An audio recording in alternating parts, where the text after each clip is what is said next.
Yo, what is up guys, and welcome back to McAdee's Entertainment. I'm your host as always, Adam McGahee.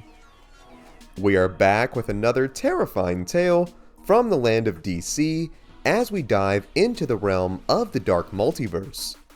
In our last DC video, we covered the tiny but mighty story of the Dark Multiverse Batman variant, the Batum. I will have that video linked in the title card and the description below. In today's video, we'll be covering the bloody legend of the time that Lois Lane killed the DC universe. Yes, there is one multiverse where our mild-mannered reporter and lover of Superman gained powers and used them to burn her entire reality down.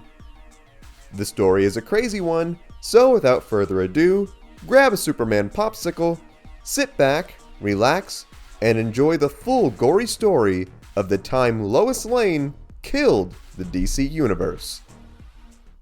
What is it?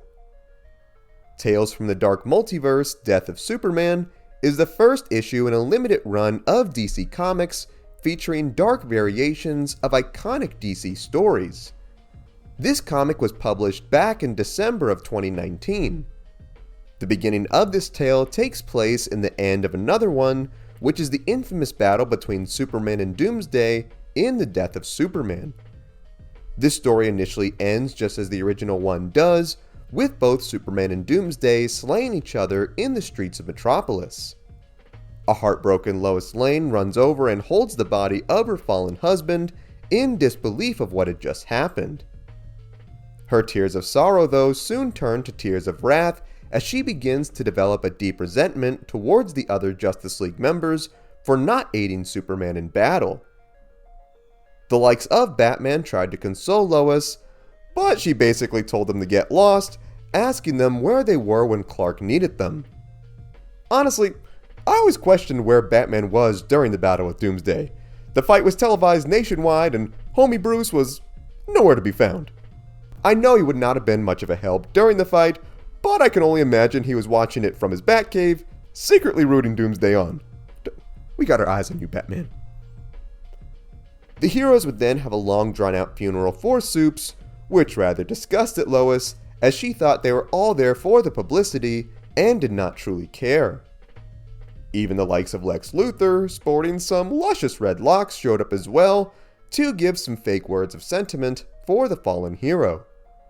Falling into a deep depression, Lois struggled acclimating back to life without the man she loved.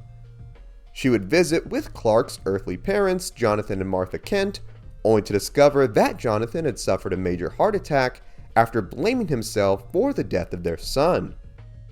While the doctors tried to save him, Jonathan sadly passed away, leaving Martha without both of the men that she loved most in their lives. At her wit's end, Lois would visit the Fortress of Solitude with Superman's tattered cape to say her last goodbyes. Sitting in solace, Lois would be shocked as a sudden explosion rocked the entire fortress. Out of nowhere, Lois would come face to face with a being of pure energy. This being, called the Eradicator, revealed himself as a defender of Krypton with the sole purpose of protecting Superman. He tells Lois that he took Clark's body and placed it in the fortress's life matrix to re-energize his cells. However, Clark had been dead for too long and the machine would have no effect. Given that this was essentially his one job that he goofed up, the Eradicator revealed that the Superman reviving energy within him needed to be used, otherwise he would cease to exist. Lois, having no other options, offered her body as a vessel for the power so the Man of Steel's legacy could live on. The Eradicator then tells her that the energy was reserved for a Kryptonian and that the transfer could kill her. Having already lost everything as is, Lois tells the Eradicator to proceed so she could finally end the fight that Clark had fought so long for. Obeying Lois's wish, the Eradicator proceeds, granting the woman the godly powers of Superman. Rocketing off to space, decked out in Superman's ripped cape, an all-black onesie, glowing red eyes, and a bloody S on her chest, this newly powered Lois set out to avenge Superman, while looking like the most metal-dripped-out drama queen ever. We love you, Lois. Swearing to make a better world, Lois plummets to Earth and uses insanely violent tactics to end wars, hunger, and disputes, but begins to question why Clark did not go to these lengths when he was alive. After liberating a country filled with death, Lois uses her X-ray vision to see who was responsible for this destruction, when it turns out to be, of course, Lex Luthor, who had been quite busy once Superman died. After admitting to the usual series of war crimes, climate issues, funding child soldiers, killing his secretary, and probably a dog or two, Lex felt completely cool about admitting this, as he thought this superpowered Lois would react just as Superman would and would just fly away to fight another day. It is in this moment, though, that Lex knew he messed up, for Lois quickly proved that she was not Clark, for she grabbed the dude and flew him up into the atmosphere until he burned in orbit, crispier than a dead rat in a KFC deep fryer. As the ash from Luthor's corpse vanished from her hands, Lois knew that she could do so much more with these powers. Going after all the Super's rogue gallery, she reveals that she finally rid the world of the likes of Ra's al Ghul, Victor Zsasz, Ares, Deathstroke, Parasite, and Black Adam. What? No, hold on. Black Adam? He had a movie coming out. Ugh. Rest in peace, Dwayne Johnson. We then see one of the last loose ends on the run from the rampaging hero, which just so happened to be the Joker. A tad more nervous than normal, the Clown Prince of Crime could not get away from the scorned woman, as she then used her heat vision to boil the madman alive. Batman, rather upset that his boyfriend in crime was now toast, condoned Lois for her murderous actions. Snapping back at the Dark Knight, Lane then told Batman that his ways never worked and only led to the suffering and deaths of thousands over the years. Vowing to stop her, Batman tried, only to get pimp smacked into a nearby building. Bruce then took out a block of kryptonite, only for it to get slapped out of his hands, where Lois nearly took pity on the dude, telling him how much Clark had held back. Not finished with his bag of tricks just yet, Bruce walloped Lois with an electric gauntlet that knocked her over in pain. Quickly recovering though, Lois told Bruce how pitiful he was, and that Superman felt bad for how lonely and pathetic Bruce truly was. Standing up despite being in great pain, Batman told the Mad Woman that he would not stop, only for Lois to activate instant kill mode, where she then used her heat vision to blow the Dark Knight up on a city rooftop.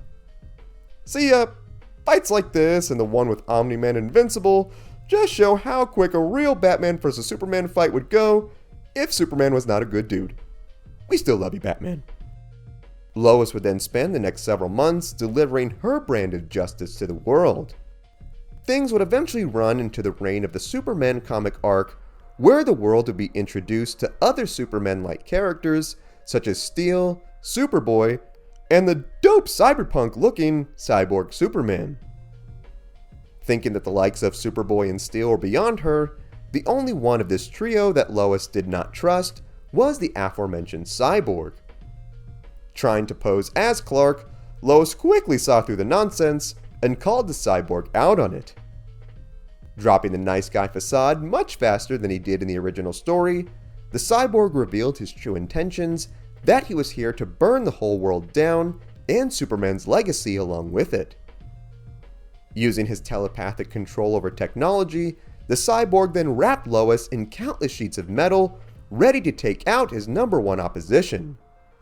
Before he could strike though, the Cyborg was met with some unexpected resistance, which was our drippy homies Steel and Superboy. Steel then saved Lois from the trap, where she then begs the hero to save Superboy, who was in combat with the Cyborg.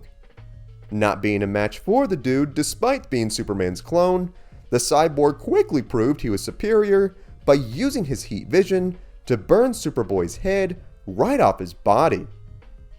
Rushing in to avenge his fallen friend, Steel also proved to be no match, as the Cyborg quickly took advantage of the guy's metal suit and commanded it to twist and crush the man's fleshy insides into compost. Man, you thought the Illuminati's death in Multiverse of Madness was bad. This might be worse. Horrified and angered at what she had just witnessed, Lois used her power to break free of her confinement, blasting the villain with her heat vision, and engaged in an intense battle that went on for what felt like ages, resulting in the deaths of thousands of people. During the carnage, Lois senses a familiar power, only to discover that the OG Superman had returned from the grave, saving civilians from the wreckage, all while rocking his signature mullet and decked out in his black uniform. Wanting to know how this happened, Superman, although in a very weakened state, revealed to Lois that the Eradicator's experiment had worked to bring him back, but it took much longer than expected. Looking on at the chaos from the battle, Clark saw how horrified the citizens were of Lois and demanded to know just what she had done to cause such horror.